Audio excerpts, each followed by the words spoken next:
നമസ്കാരം. പാർലമെന്റിൽ BJP പാസ്സാക്കുന്ന എല്ലാ ബില്ലുകൾക്കെതിരെയും ഇവിടുത്തെ തീവ്ര ഇസ്ലാമിക സംഘടനകൾ വലിയ രീതിയിലുള്ള പ്രതിഷേധവുമായിട്ട് മുന്നോട്ട് വരും. ഇതുപോലുള്ള മതമൂലികവാദികളെ അടിച്ചമർത്താൻ പറ്റുന്ന തരത്തിലേക്കുള്ള സർക്കാരുകൾ നമ്മുടെ രാജ്യത്ത് പല സംസ്ഥാനങ്ങളിലുണ്ട്. അതിലേറ്റവും പ്രധാനമായിട്ട് ഉത്തർപ്രദേശിനെ നമ്മൾക്ക് അങ്ങനെ കാണാം. അതിൽ യോഗി ആദിത്യനാഥിന്റെ ഒരു പവർ എന്താണെന്നുള്ളത് പല ഘട്ടങ്ങളിലായിട്ട് അദ്ദേഹം കാണിക്കുന്നുണ്ട്. ഇപ്പോൾ വഖഫ് ഭേദഗതി ബില്ല് പാസ്സായ സമയത്ത് വലിയ രീതിയിൽ തന്നെ അവിടെ പല വികൃതമായിട്ടുള്ള രീതിയിലുള്ള പ്രതിഷേധങ്ങൾക്കും തയ്യാറായിട്ട് ഈ സുഡാപ്പികൾ മുന്നോട്ട് വരികയാണ്.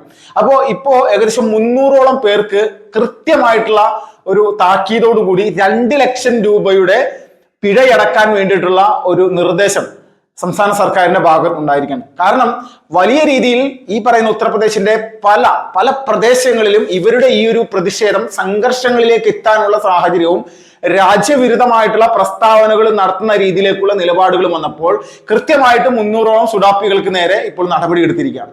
ഈ നടപടി എടുത്തിരിക്കുന്ന വിഷയം ഒന്ന് പരിശോധിച്ചു കഴിഞ്ഞാൽ ജമ്മു കാശ്മീരിന്റെ പ്രത്യേക പദവി എടുത്ത് കളയുന്ന സംഭവം, അതോടൊപ്പം തന്നെ പൗരത്വ ഭേദഗതി ബില്ല് പാസ്സാക്കുന്ന സമയത്ത് അല്ലെങ്കിൽ മുത്തലാഖ് ബില്ല് പാർലമെന്റിൽ പാസ്സാക്കുന്ന സമയത്ത് ഈ ബില്ലുകളൊക്കെ പാസ്സാക്കുന്ന സമയത്ത് ഘട്ടം ഘട്ടമായിട്ടാണ് ഒരു സംഘർഷം ഉണ്ടാക്കിയിരിക്കുന്നത്.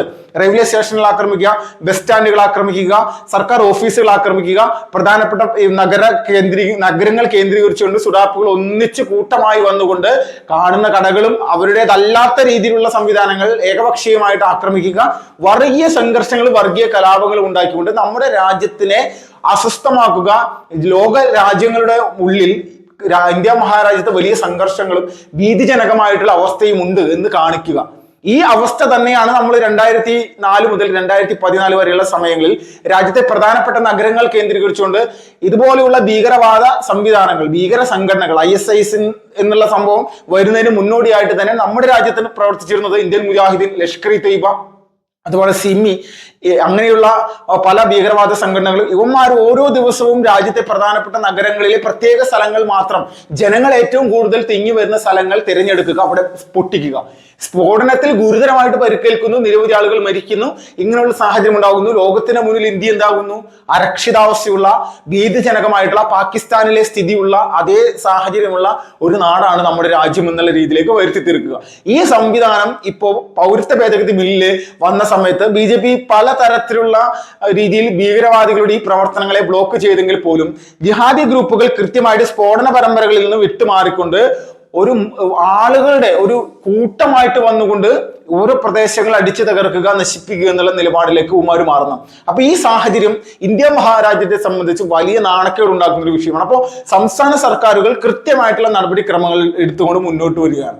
ഈ വിഷയം തന്നെയാണ് വലിയ ആശ്വാസകരമായിട്ടുള്ള കാര്യം. കാരണം കേന്ദ്ര സർക്കാർ മാത്രം ഭീകരവാദികൾക്കെതിരെ നടപടി എടുത്ത് പോകുക എന്ന് പറഞ്ഞാൽ അത് ഇത്ര രസകരമായിട്ടുള്ള കാര്യമല്ല.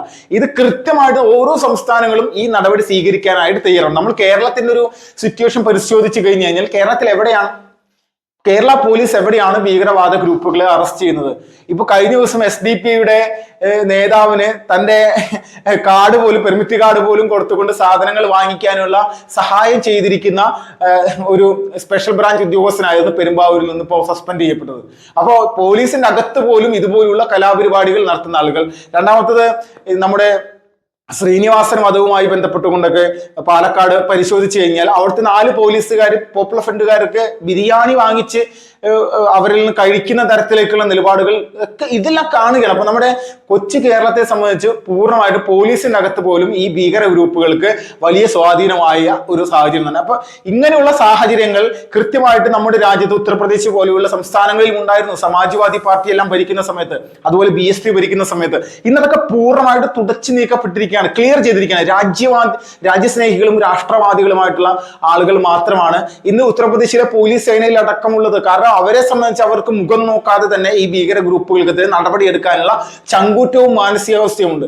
ഇതിനെയാണ് യഥാർത്ഥത്തിൽ രാഷ്ട്ര സുരക്ഷയ്ക്ക് വേണ്ടി പ്രവർത്തിക്കുന്ന പോലീസ് എന്ന്, അല്ലെങ്കിൽ ജനസേവനത്തിന് വേണ്ടി പ്രവർത്തിക്കുന്ന പോലീസ് എന്ന് നമുക്ക് പറയാൻ സാധിക്കുള്ളൂ. അല്ലാതെ NIA പറയുന്നു കേരളത്തിലുള്ള ഇത്ര പോലീസുകാർക്ക് ഏകദേശം ഇവരുമായിട്ട് പരോക്ഷമായിട്ടോ രഹസ്യമായിട്ടല്ല പല രീതിയിലുള്ള ബന്ധമുണ്ടെന്നും അവർക്ക് സാമ്പത്തികമായിട്ടുള്ള ഇടപാടുണ്ടെന്നും പല സംഘടനാപരമായിട്ടുള്ള പല ബന്ധങ്ങളുണ്ടെന്നൊക്കെ NIA തന്നെ പുറത്തു വിട്ടിരിക്കുന്ന കാര്യമാണ്. അപ്പോൾ ഇതുമായി ബന്ധപ്പെട്ടുകൊണ്ടൊക്കെയുള്ള പല അന്വേഷണങ്ങൾ നടക്കുകയാണ്. ഇത് പൂർണ്ണമായിട്ടും രാജ്യത്തിന്റെ സുരക്ഷയ്ക്ക് ഭീഷണിയാകുന്ന തരത്തിലേക്ക് ജിഹാദി ഗ്രൂപ്പുകളുടെ പല സ്വാധീനത്തിലൂടെ പല സംവിധാനങ്ങളും അകപ്പെട്ടു പോകുന്നു എന്നുള്ളതാണ്. അപ്പൊ ഇവിടെയാണ് ഉത്തർപ്രദേശ് പോലെയുള്ള സംസ്ഥാന സർക്കാരുകൾ മാതൃകാപരമാകുന്നത്.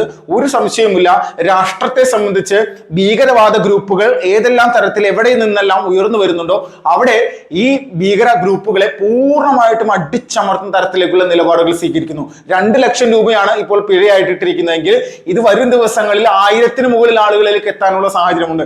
ഇപ്പോൾ ദേശീയ തലത്തിൽ വ്യാപകമായിട്ടുള്ള ഒരു പ്രതിഷേധത്തിന് തയ്യാറെടുക്കുകയാണ് ഇവരുടെ പല സംഘടനകൾ. അപ്പൊ ഈ സംഘടനകളുടെ ഉദ്ദേശം എന്താണ്?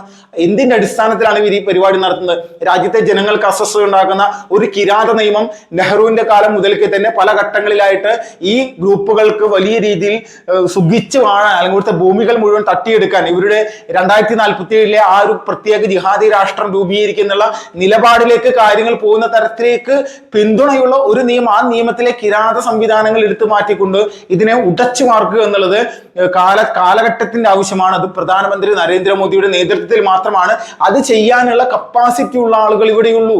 അതൊരു തർക്കമില്ല. ഇന്ത്യ മഹാരാജ്യത്തിന്റെ സാധാരണക്കാരായിട്ടുള്ള ഗ്രൗണ്ട് തലത്തിൽ ജീവിക്കുന്ന ജനങ്ങളുടെ സ്വത്തിനും സുരക്ഷിതത്വത്തിനും വലിയ ഭീഷണിയാകുന്ന വഖഫ് ഭേദഗതി, വഖഫ് ബില്ല് അല്ലെങ്കിൽ വഖഫ് ബോർഡുമായി ബന്ധപ്പെട്ടുള്ള ബില്ല് അത് പൂർണ്ണമായിട്ട് അല്ലെങ്കിൽ വഖഫ് ബോർഡിന്റെ ഇതുപോലുള്ള സംവിധാനങ്ങൾ തകർത്തെറിഞ്ഞുകൊണ്ട് ഇതിനെ പുനരാവിഷ്കരിച്ചുകൊണ്ടുള്ള ഒരു പുതിയ സംവിധാനം വരുന്നത് ഏറ്റവും പ്രധാനപ്പെട്ട ജനങ്ങൾക്ക് ആശ്വാസം പകരുന്ന ഓരോ കാര്യമാണ്. പാർലമെന്റും ബഹുമാനപ്പെട്ട സുപ്രീം കോടതി ഇരിക്കുന്ന സ്ഥലം വരെ അല്ലെങ്കിൽ പ്രയാഗ്രാജിലെ ആ ഭൂമി പോലും വഖഫ് ബോർഡിന്റെ ആണെന്ന് പറയുന്ന സമയത്ത് നമ്മളൊന്ന് ആലോചിച്ച് നോക്കണം. ഇവരുടെ മാനസിക ഇവര് നിലവിട്ട് പെരുമാറുന്ന തരത്തിലേക്ക് ഭൂരിപക്ഷം വരുന്ന ജനങ്ങളെ പ്രകോപിപ്പിക്കുന്ന തരത്തിലേക്കാണ് ഈ വഖഫ് ബോർഡിന്റെ നേതാക്കന്മാർക്ക് പല ഘട്ടങ്ങളിലായിട്ട് രാജ്യത്തെ സംസാരിച്ചിട്ടുള്ളത്. അപ്പോൾ ഇന്ത്യയെ സംബന്ധിച്ച് ഇന്ത്യയുടെ സുരക്ഷ അല്ലെങ്കിൽ പൂർണ്ണമായിട്ട് നമ്മുടെ രാജ്യത്തിന്റെ ഉള്ളിൽ ഒരു നിയമമുണ്ട്, അതിന് ഭംഗം വരാൻ പാടില്ല. അപ്പൊ അതിനെ തിരുത്തി കൊണ്ടുവരിക എന്നുള്ളത് ഈ രാഷ്ട്രത്തിലെ ഭരണാധികാരികളുടെ പ്രത്യേകമായിട്ടുള്ള നയമാണ്. അതാണ് നടക്കുന്നത്. അപ്പൊ UP-യിലെ മുഖ്യമന്ത്രി യോഗി ആദിത്യനാഥ് ഇതിനെ ഒരു പടി മുന്നിലാണ്. കാരണം ശക്തമായിട്ടുള്ള നിലപാടുകൾ,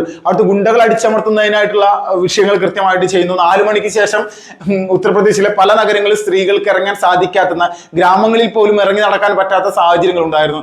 നിരന്തരമായിട്ട് സ്ത്രീ പീഡനങ്ങൾ റിപ്പോർട്ട് ചെയ്തിരുന്ന ഒരു സംസ്ഥാനം. ഇന്ന് അവിടെ സമാധാന അന്തരീക്ഷത്തിന്റെ ഒരു വലിയ വിഷയം ഇങ്ങനെ നടന്നുകൊണ്ടിരിക്കുകയാണ്. കാരണം ഭീകരവാദികൾ പല ഘട്ടങ്ങളിലായിട്ട് അവിടുത്തെ സമാധാന അന്തരീക്ഷം തകർക്കാൻ വേണ്ടി ശ്രമിക്കുമ്പോഴും 1,000 തിരിച്ചടിക്കുന്നത്. 10 100 1000 തിരിച്ചടിക്കുന്നു. ഭീകരവാദ ഗ്രൂപ്പുകളിൽ പ്രവർത്തിക്കുന്ന വീടുകൾ ഇടിച്ചു നിരത്തുന്നു, അനാവശ്യമായിട്ടുള്ള പ്രലോഭനങ്ങൾ സൃഷ്ടിക്കുന്ന തരത്തിൽ കമന്റുകൾ ഇടുക, ഫേസ്ബുക്കിൽ പോസ്റ്റുകൾ ഇടുക. ഇതൊന്നും ഇപ്പോൾ UP-യുടെ മണ്ണിലില്ല. കാരണം അങ്ങനെ ചെയ്തു കഴിഞ്ഞാൽ പോലീസ് ഉടൻ തന്നെ വരുന്നു, ബുൾഡോസർ ഉപയോഗിച്ച് ഇവരെ വീടുകൾ ഇടിച്ചു നിരത്തുന്ന തരത്തിൽ. കാരണം ഭീകരവാദ സ്വഭാവമുള്ള ആളുകൾക്ക് ജീവിക്കാനുള്ള നാടല്ല ഉത്തർപ്രദേശ് എന്നാണ് യോഗി ആദിത്യനാഥ് പറയുന്നത്.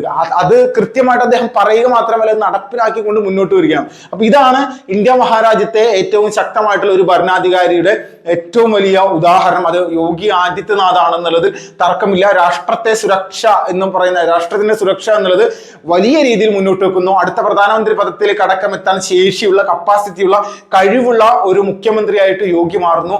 ഇന്ത്യ മഹാരാജ്യത്തെ ഭൂരിഭാഗം ജനങ്ങളും യോഗി ആദിത്യനാഥിന്റെ ഈ രീതിയിലുള്ള പ്രവർത്തനങ്ങളെ സപ്പോർട്ട് ചെയ്തുകൊണ്ട് മുന്നോട്ട് വരുന്ന രീതിയിലേക്കുള്ള കാര്യങ്ങളാണ് നടന്നുകൊണ്ടിരിക്കുന്നത്. അപ്പോൾ രാഷ്ട്രത്തെ സംബന്ധിച്ച് ഏറ്റവും പ്രധാനപ്പെട്ട ഒരു സംവിധാനം തന്നെയായിട്ട് ഈ ഒരു ബില്ലിനെതിരെ പ്രതിഷേധിച്ച ആളുകൾക്കെതിരെ 2 ലക്ഷം രൂപ പിഴ ചുമത്തുന്ന രീതിയിലേക്കുള്ള നടപടിക്രമങ്ങളുമായിട്ട് യോഗി ആദിത്യനാഥ് വന്നിരിക്കും നമുക്ക് കാണാൻ സാധിക്കും.